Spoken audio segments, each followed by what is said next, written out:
Custom intelligence کی کراچی میں smuggling کے خلاف بڑی کارروائی۔ کسٹم افسران نے جان پر کھیل کر کروڑوں روپے مالیت کا اسمگل شدہ سامان برآمد کر لیا۔ اسمگلرز اور ان کے حامیوں کی جانب سے کی جانے والی گولیوں کی بوچھاڑ میں کسٹم انٹیلیجنس افسران نے کارروائی کو کامیاب بنایا۔ اسمگلروں نے پولیس اور کسٹم افسران کو یرغمال بنانے کی بھی کوشش کی، مگر انہیں ناکامی کا سامنا کرنا پڑا۔ کسٹم انٹیلیجنس کے سپرنٹینڈنٹ ارشاد شاہ کو اطلاع ملی تھی کہ یوسف گوٹ بس ٹرمینل بلدیہ پر اسمگلنگ کی بڑی کھیپ اتاری گئی ہے، جس کی مالیت کئی کروڑ روپے ہے، جس پر کسٹم افسر ارشاد شاہ نے ڈپٹی ڈائریکٹر واصف ملک کو تمام معلومات سے آگاہ کیا، جس کے بعد کسٹم انٹیلیجنس کی ٹیم نے ارشاد شاہ کی سربراہی میں یوسف گوٹ بس ٹرمینل کو خفیہ انداز میں گھیرا اور اسمگل شدہ سامان کی نشاندہی کی، جس کے بعد پولیس کی نفری کو بھی مدد کے لیے طلب کیا گیا۔ کسٹم انٹیلیجنس کی ٹیم نے جیسے ہی کارروائی کا آغاز کیا تو اسمگلرز اور ان کے حامیوں نے کسٹم ٹیم کو گھیرے میں لے کر دھمکیاں دی اور کارروائی کرنے سے روکا۔ اس دوران کسٹم انٹیلیجنس کے سپرنٹینڈنٹ ارشاد شاہ نے اسمگلرز کو بس ٹرمینل کے ایک حصے تک محدود کر کے اس مقام پر چھاپا مارا جہاں اسمگلنگ کا سامان چھپایا گیا تھا۔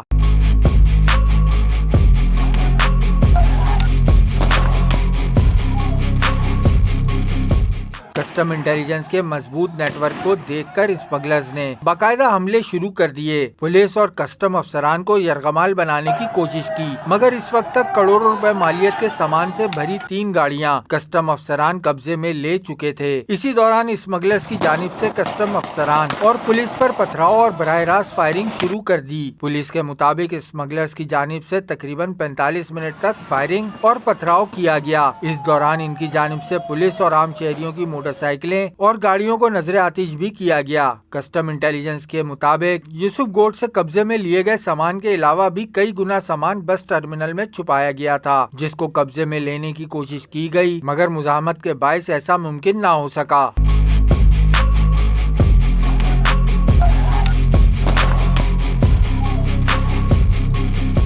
کسٹم انٹیلیجنس کی جانب سے قبضے میں لیے گئے اسمگل شدہ ایرانی خوشبود، کاسمیٹک، کپڑا، چھالیاں، ٹائرز اور دیگر کھانے پینے کی اشیاء شامل ہیں۔ یہ سامان مسافر بسوں اور چھوٹی گاڑیوں کے ذریعے اسمگل کر کے کراچی پہنچایا گیا تھا۔ کسٹم انٹیلیجنس کے افسر ارشاد شاہ کے مطابق پکڑے گئے سامان کی مالیت 10 کروڑ سے زائد ہے اور اس حوالے سے مقدمہ درج کر کے اسمگلرز کے خلاف کارروائی کا آغاز کر دیا گیا ہے۔ دوسری جانب ہنگامہ آرائی کسٹم افسران اور پولیس پر حملے کا مقدمہ مقامی تھانے میں الگ سے درج کرا دیا گیا ہے، جس میں اسمگلرز اور ان کے سہولت کاروں کو نامزد کیا گیا ہے۔ سید عمیر علی، پرائم نیوز، کراچی۔